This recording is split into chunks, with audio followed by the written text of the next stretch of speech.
Welcome student, स्वागत है आपका हमारे यूट्यूब चैनल में। तो हम लोग 12th का हिंदी कर रहे हैं। आज तीसरा अध्याय करेंगे। तो पहले ये वीडियो का पार्ट 1 होगा, जिसमें पहले मैं लेखक का परिचय दूंगा और आपको साथ साथ अंडरलाइन भी करना है, क्योंकि ज़्यादा क्वेश्चन ऑब्जेक्टिव में लेखक के परिचय से ही पूछा जाता है और सब्जेक्टिव में भी पूछ लिया जाता है। तो इसलिए आपको जो जो मैं बोलूँगा उसको आपको अंडरलाइन करना है। जयप्रकाश नारायण इस पाठ के लेखक हैं और संपूर्ण क्रांति नाम है इस पाठ का। तो फर्स्ट पार्ट है ये वीडियो का। सेकंड पार्ट में पूरा संपूर्ण क्रांति के बारे में जो भाषण इन्होंने लिखा है उस पर चर्चा हम करेंगे। तो पहले हम ये देख लेते हैं, इस पर डिस्कशन कर लेते हैं जयप्रकाश नारायण के जीवन के बारे में। तो मैंने तो आपको याद करवा दिया था, जन्म इनका 11 अक्टूबर 1902 में सिताब दियारा गाँव, जो कि उत्तर प्रदेश के बलिया और बिहार के सारण जिले में फैला है। तो ये सिताब दियारा गाँव का नाम था। और इनका निधन 8 अक्टूबर 1979। पुकार का नाम मतलब कि बोलचाल की भाषा में इनको किस नाम से पुकारा जाता था? बचपन में बाउल, बड़े होने पर जेपी नाम से प्रसिद्ध, अपनी जन पक्षधरता के लिए लोकनायक के रूप में प्रसिद्ध। तो आपको ये बात याद रखना है। पुकार का नाम का मतलब हुआ कि इनको बचपन में किस नाम से पुकारा जाता था, फिर बड़े होने पर किस नाम से पुकारा गया, फिर बाद में किस नाम से पुकारा गया। तो आपको ये याद रखना है, इसको भी अंडरलाइन करना है। यहाँ से लेके पूरा यहाँ तक आपको अंडरलाइन करना है। उसके बाद माता फूल रानी एवं पिता हरसू दयाल, इसको भी अंडरलाइन करना है। याद रखना है आपको इनके माता पिता का नाम। ऑब्जेक्टिव में अब किस तरह से प्रश्न पूछा जाता है, ये बहुत का नाम मुश्किल है, क्योंकि ऑब्जेक्टिव में 12th की हिंदी में बीच बीच से पूछ दिया जाता है क्वेश्चन। अगर आप लेखक का परिचय मान लीजिए, आपको लगता है ये लाइन इंपॉर्टेंट नहीं है, लेकिन यही लाइन पूछ दिया जाता है। तो आपको पूरा याद रखना है लेखक के बारे में। याद करने की जरूरत नहीं, आप इसको ऐसे 5-6 बार पढ़ेंगे तो आपको वैसे भी याद हो जाएगा। पत्नी का नाम इनका प्रभावती देवी था, जो कि प्रसिद्ध गांधीवादी ब्रज किशोर प्रसाद की पुत्री थी। तो आपसे ये भी पूछ दिया जाता है जयप्रकाश नारायण की पत्नी के पिता का क्या नाम था। तो आपको इसको भी अंडरलाइन करना है। बिहार बोर्ड में कुछ ठीक नहीं कि किस तरह का क्वेश्चन पूछ दिया जाए, तो थोड़ा इसका ध्यान आपको रखना पड़ेगा। अब इनकी शिक्षा के बारे में देखते हैं। आरंभिक शिक्षा घर पर ही हुई, फिर पटना कॉलेजिएट पटना में दाखिल हुए। यहीं बिहार में हिंदी की वर्तमान स्थिति विषय पर लेख के लिए सर्वोच्च पुरस्कार प्राप्त किया। इसके बाद पटना कॉलेज पटना में प्रवेश। असहयोग आंदोलन के दौरान शिक्षा अधूरी छोड़ी। 1922 में शिक्षा प्राप्ति के लिए अमेरिका गए। वहाँ कैलिफोर्निया, बर्कले, विस्कसन, मेडिसन आदि कई विश्वविद्यालयों में अध्ययन किया, मतलब कि वहाँ पे पढ़े। मार्क्सवाद और समाजवाद की शिक्षा यहीं ग्रहण की। तो इसको भी अंडरलाइन आपको करना है। जयप्रकाश नारायण ने मार्क्सवाद और समाजवाद की शिक्षा कहाँ ग्रहण की? तो यहाँ पे आपको लिखना है कैलिफोर्निया, बर्कले, विस्कसन, मेडिसन आदि कई विश्वविद्यालय में अध्ययन किया। मतलब इसमें से आपको कोई भी एक विश्वविद्यालय का अगर ऑप्शन में नाम रहेगा तो उसका नाम आपको दे देना है। अमेरिका रहेगा वैसे, लेकिन अगर विश्वविद्यालय का नाम रहता आपको ये लिखना है, नहीं तो अगर जगह का नाम रहता आपको डायरेक्ट अमेरिका आंसर लिखना है। माँ की अस्वस्थता के कारण पीएचडी ना कर सके और देश लौट आए, ये भी बात अंडरलाइन करना है आपको। माँ की अस्वस्थता के कारण ये पीएचडी नहीं कर सके और देश लौट आए। देश मतलब अपना घर लौट आए, अपने देश। तो एक बार फिर से हम देख लेते हैं। जन्म स्थान, पुकार का नाम, इस पर आपको अंडरलाइन करना है। उसके बाद शिक्षा भी आपको अंडरलाइन करना है। कहाँ पे इनकी शुरुआती शिक्षा हुई, ये इसके बारे में है।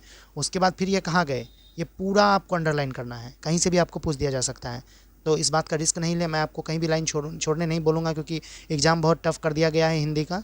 पहले हम लोगों के समय में इस तरह का नहीं लिया जाता था, बस लेखक की रचनाएं पूछी जाती थी और लेखक की प्रारंभिक शिक्षा और जन्म, बस।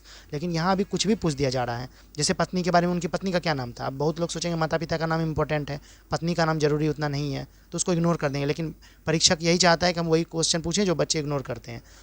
तो मैं आपके साथ हूँ, मैं आपको मतलब हेल्प करूँगा उतना कि आपका कुछ छूटेगा नहीं।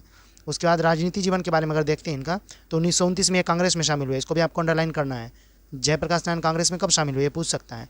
1932 में सविनय अवज्ञा आंदोलन के दौरान जेल गए, इसको भी अंडरलाइन करना है। आप पेंसिल लेके रखे होंगे, आप अपने बुक में अंडरलाइन करते जाइए। जेल से बाहर निकलकर कांग्रेस के अंदर ही कांग्रेस सोशलिस्ट पार्टी के गठन में अहम भूमिका निभाई।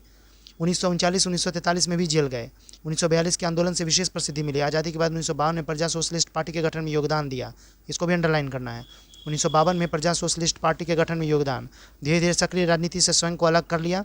1954 में विनोबा भावे के सर्वोदय आंदोलन से जुड़े, यानी कि सर्वोदय आंदोलन से ये कब जुड़े, 1954 में। और ये आंदोलन किन्होंने किया था, विनोबा भावे ने, ये भी आपको याद रखना है। 1974 में छात्र आंदोलन का नेतृत्व किया, इसको भी आपको अंडरलाइन करना है। और आपातकाल के दौरान जेल गए। इनके मार्गदर्शन में ही जनता पार्टी का गठन हुआ। 1974 में छात्र आंदोलन का नेतृत्व किया इन्होंने, जयप्रकाश नारायण ने, इसको आपको अंडरलाइन करना है यहीं तक। उसके बाद कृतियाँ हैं रिकंस्ट्रक्शन ऑफ इंडियन पॉलिटी, कुछ कविताएं भी लिखी, डायरी एवं निबंध भी प्रकाशित है। तो इसको रिकंस्ट्रक्शन ऑफ इंडियन पॉलिटी को आप अंडरलाइन करिए।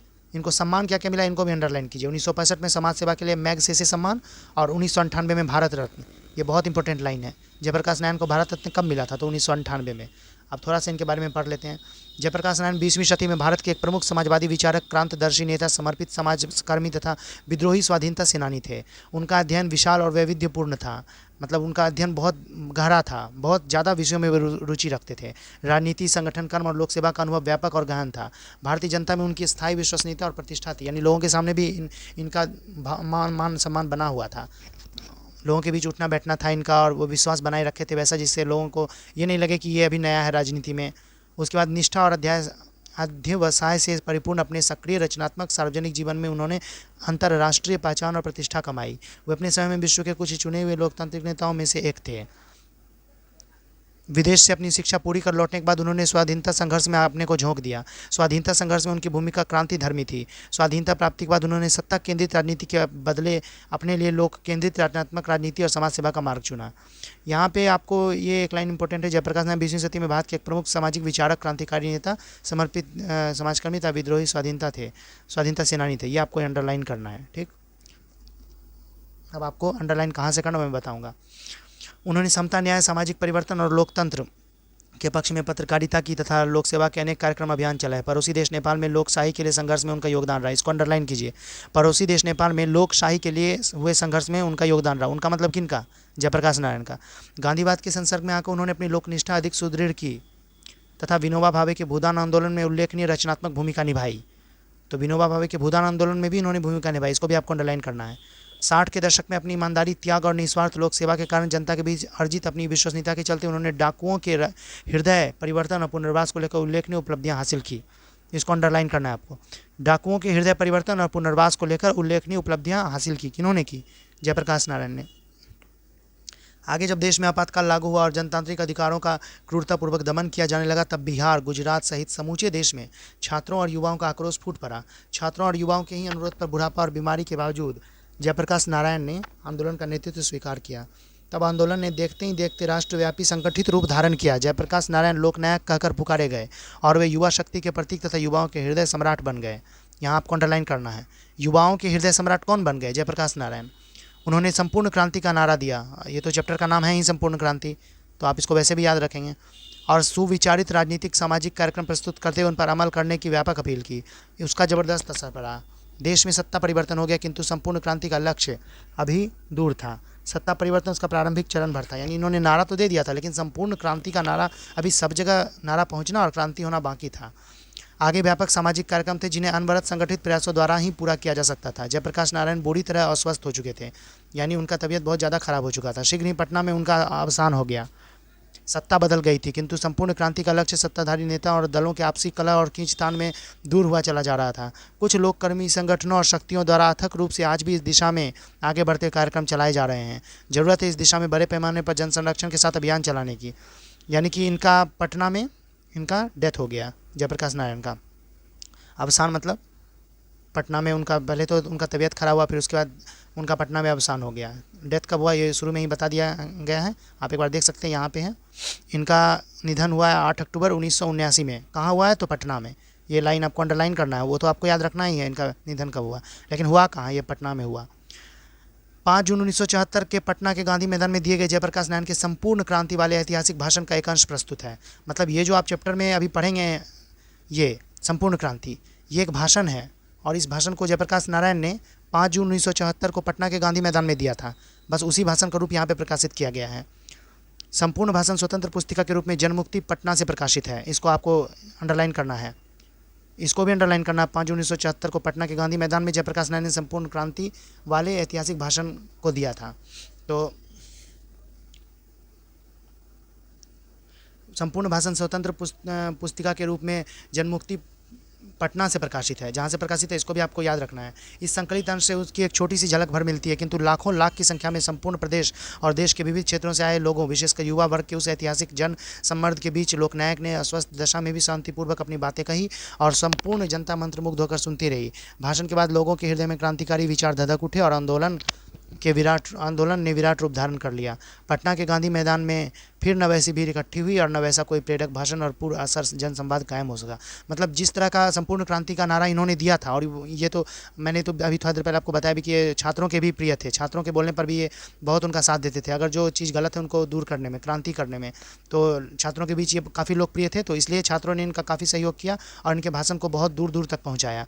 तो उसके बाद वैसा जैसा भाषण इन्होंने दिया था, वैसा पटना के गांधी मैदान में फिर वैसा भीड़ किसी भाषण पर कभी इकट्ठा नहीं हुआ यहीं पे, इसलिए ये बात यहाँ पे लिखा गया है।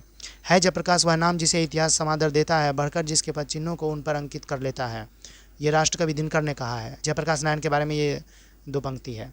तो अब इस चैप्टर का को हम शुरू करेंगे नेक्स्ट वीडियो में। तो इस वीडियो में मैंने बता दिया आपको क्या क्या अंडरलाइन करना है। एक बार फिर से मैं समरी में आपको बता देता हूँ कि क्या क्या अंडरलाइन करना है। आपको वीडियो शुरू से देखने की जरूरत नहीं है।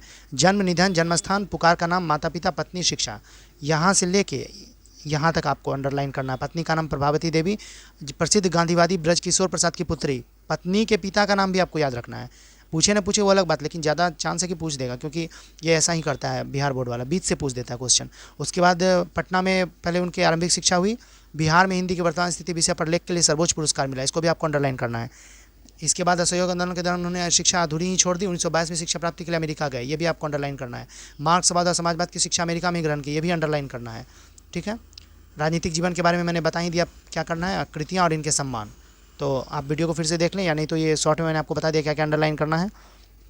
हमारी नेक्स्ट वीडियो आएगी इसकी संपूर्ण क्रांति के बारे में, जो इन्होंने भाषण दिया वो कैसा है और कितना उग्र है। तो अगली वीडियो के लिए रेडी रहिएगा।